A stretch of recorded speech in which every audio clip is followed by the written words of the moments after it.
सर्वप्रथम मैं अपने गुरुदेव पंडित विद्यानिवास मिश्र जी, जिनके अंडर में मैंने भाषा विज्ञान डिप्लोमा किया था, उन्हें सादर नमन करती हूँ और अपनी श्रद्धांजलि अर्पित करती हूँ। सतेंद्र त्रिपाठी जी,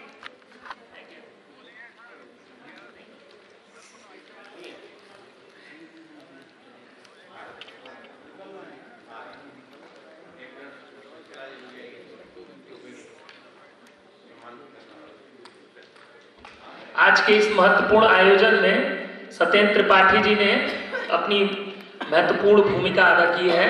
इसके लिए मैं उन्हें भी धन्यवाद ज्ञापित करता हूं। कार्यक्रम के एक छोटे कार्यकर्ता या सदस्य होने के नाते और मैं आदरणीय दयानिधि मिश्र जी से आग्रह कर रहा हूं कि वे इनको उत्तरीय और स्मृति चिन्ह भेंट करके इनका सम्मान करें।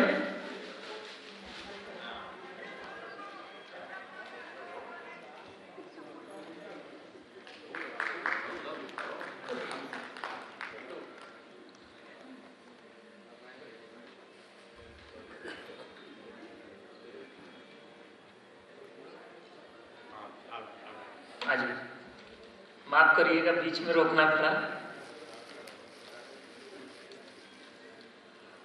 सर्वप्रथम मैं पंडित विद्यानिवास मिश्र जी अपने गुरुदेव को के चरणों में नमन करती हूँ और उन्हें अपनी श्रद्धांजलि अर्पित करती हूँ, जिनका कल से 100वां जन्मदिन था कल और अब 100वां वर्ष प्रारंभ हुआ है उनका, तो मैं उनके प्रति नमन करती हूँ। पंडित जी के साथ हम लोगों का बड़ा लंबा समय साथ रहा है। जब मेरा विवाह हुआ तो संयोग से मेरे पति जिस मकान में रहते थे, ठीक उसके ऊपर वाला जो मकान था उसमें पंडित जी रहते थे। क्योंकि मेरा नया विवाह हुआ था तो मैं उनसे बहुत ही संकोच करती थी, क्योंकि मुझे वो एक तरह से ससुर की तरह दिखते थे और मैं उनसे उस समय तो पर्दा ही करती थी, आते जाते थोड़ा उनके सामने सर पे पल्ला लेके ही निकलती थी। और संयोग ऐसा रहा कि ये संकोच बाद में भी आजीवन मेरा बना रहा। हालांकि उनके साथ लगभग 30-35 साल हम लोगों का साथ रहा, लेकिन हमेशा मैं उनसे सीधे तो बात नहीं कर सकी कभी भी। लेकिन ये है कि उनके साथ के कई ऐसे अनुभव हैं जिनको मैं यहाँ पे संक्षेप में बताना चाहती हूँ। सबसे पहली बात, जब मैं वहाँ अध्यापक आवास में गई थी शुरू में, तो पंडित जी का नाम तो मैंने पहले से ही सुन रखा था, लेकिन वहाँ अक्सर मैंने देखा कि वो एक गाय पालते थे और गाय पालने के लिए उनके पास आदमियों की कमी नहीं थी। और एक जमुना नाम के उनके सेवक थे जो कि बड़े ही सेवा भाव वाले थे और वो हमेशा उनके आगे पीछे रहते थे हर काम के लिए, और गाय की सेवा भी वो करते थे। लेकिन पंडित जी को मैंने ये देखा कि वो कोई दिन, अगर वो बनारस में है और घर में है, तो कोई दिन ऐसा नहीं होता था कि वो सुबह शाम में जाके अपनी गाय को एक बार न देखे, न सहलाए, उसकी बच्चिया या बछड़ा जो भी बच्चा हो उसको न देखे, उसका नाद झांक के उसमें चारा क्या दिया गया है और कैसा है इसकी को वो हमेशा, मैं संकोच करते भी खिड़की में से मैं इस बात का अध्ययन करती रहती थी। दूसरी बात जो उनमें मैंने देखी, जैसा कि उनके सारे लेखों में भी मिलता है कि प्रकृति के प्रति उनका बहुत ही लगाव था। तो यह प्रकृति प्रेम मैंने उनका बनारस में भी देखा है, आगरा में भी देखा है, दिल्ली में भी। बनारस में उस अध्यापक आवास में बहुत थोड़ी सी जमीन थी, लेकिन प्रायः वो खुरपी लेके अगर बनारस में होते थे तो उन क्यारियों में जो 2-3 क्यारियां थी उनमें जरूर पहुंच जाते थे और अपने हाथ से वो काम करते थे। जबकि आज बड़े लोग ज्यादातर अपने हाथ से क्यारियां लगवाने का शौक तो सभी को होता है, लेकिन अपने हाथ से काम करते हो ऐसा बहुत कम देखने को मिलता है। लेकिन मैंने उनको अपने हाथ से, और वही नहीं, आगरा में भी जब वो थे तो आगरा के मकान में भी जो पौधे लगे थे उन पे कई बार हम लोग उनके घर गए हैं तो हमने देखा कि वो खुरपी लेके अपने पौधों के उनकी निराई में लगे हैं।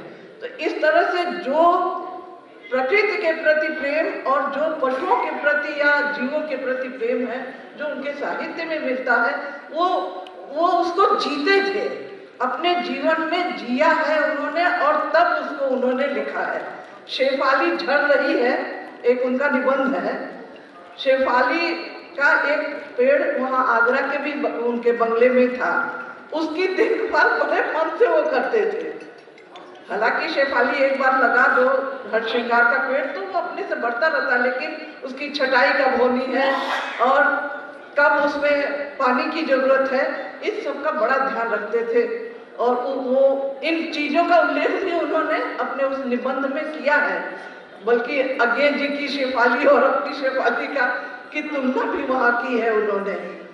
इसी तरह से उनका वात्सल्य भाव भी बड़ा अच्छा था। जब आगरा में थी मैं तो उस समय मेरे बच्चे बहुत छोटे छोटे थे, छोटा बेटा का था और बड़ा 7-8 साल का। जब भी तो प्रायः ऐसा होता था कि हम लोग तहसील में पोस्टेड थे हमारे हस्बैंड, और शहर में जब मीटिंग होती थी तो हम लोग शहर में आके उन्हीं के यहाँ रुक जाते थे। तो बच्चों को इस तरह से जितनी देर हम लोग रहे बड़े वात्सल्य के साथ वो अपने पास बैठाते थे, उनसे तरह तरह की बातें करते थे। तो ये उनका वात्सल्य, और जो उनकी अपनी भी बेटी की बेटी थी नतिनी गुपुल, उसके साथ भी इतने प्रेम से बात करते थे। ये सारी चीजें देखने और सीखने लायक थी उनसे, और हम लोगों ने बहुत कुछ उनसे सीखा। अपने से छोटे हो या बड़े, बड़ों को किस तरह सम्मान देना चाहिए और छोटों के साथ किस तरह का प्रेम और वात्सल्य होना चाहिए, ये उनसे हम लोगों ने सीखा है। और अपने समान के लोगों, बराबर के लोगों के प्रति वो किस तरह का व्यवहार करते थे।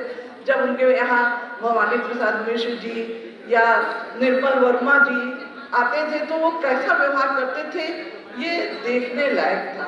और इसी तरह से जब अज्ञे जी आते थे तो उनका सम्मान और उनको भाई करके और उनके हर एक काम का ध्यान रखना, खाने पीने, उठने बैठने और सब चीजों का वो किस तरह से ख्याल रखते थे, वह हम लोगों के लिए अनुकरणीय है। ये तो वैसे थोड़ी सी स्मृतियाँ संस्मरण सुनाए, हालांकि संस्मरण इतने ज्यादा है क्योंकि हमने तो उनके साथ करीब 30-35 वर्ष बार बार आना जाना बराबर बना रहा, तो संस्मरण तो बहुत सारे हैं। और सबसे अच्छा संस्मरण तो माता जी के साथ का है, जो कि हम लोग जब जाते थे तो इतना अच्छा भोजन बनाती थी, सादा भोजन, केवल चावल दाल सब्जी रोटी ही। उनके हाथ के भोजन में जो रस था वो कहीं नहीं मिलता है हमको खाने में। यहाँ तक कि अपने भी हाथ से बनाते हैं तो वो स्वाद नहीं आता है जो माता जी के भोजन में रहता था। अब थोड़ी सी बात केवल 2 मिनट में मैं ये जो कार्यक्रम है उस पर भी कहना चाहती हूँ। ये जो उपन्यासों के पृष्ठभूमि पे जो विषय लिया गया इस वर्ष, ये बहुत ही उपयुक्त रहा। जैसा कि अभी नीरजा माधव जी ने जो बातें कही वो मुझे भी बहुत उद्वेलित करती हैं, क्योंकि आज का उपन्यास किस दिशा में जा रहा है इसको देखना और समझना बहुत जरूरी है, और उस पर नियंत्रण और उसको सही दिशा देना ये भी आज हम लोगों को सोचना पड़ेगा और करना पड़ेगा। खाली सोचने से या भाषण देने से नहीं होगा। इसके लिए ये जरूरी होगा कि हम लोग जो इस कार्य में लगे हुए हैं इस ओर भी ध्यान दें और इस तरह की रचनाएं दें जो हमारे समाज को तोड़ने वाली रचनाएं आ रही हैं, उन रचनाओं की काट प्रस्तुत करें, तभी हमारी सार्थकता होगी। इन्हीं शब्दों के साथ, समय कम है, मैं ज्यादा समय न लेते हुए अपनी बात को यही समाप्त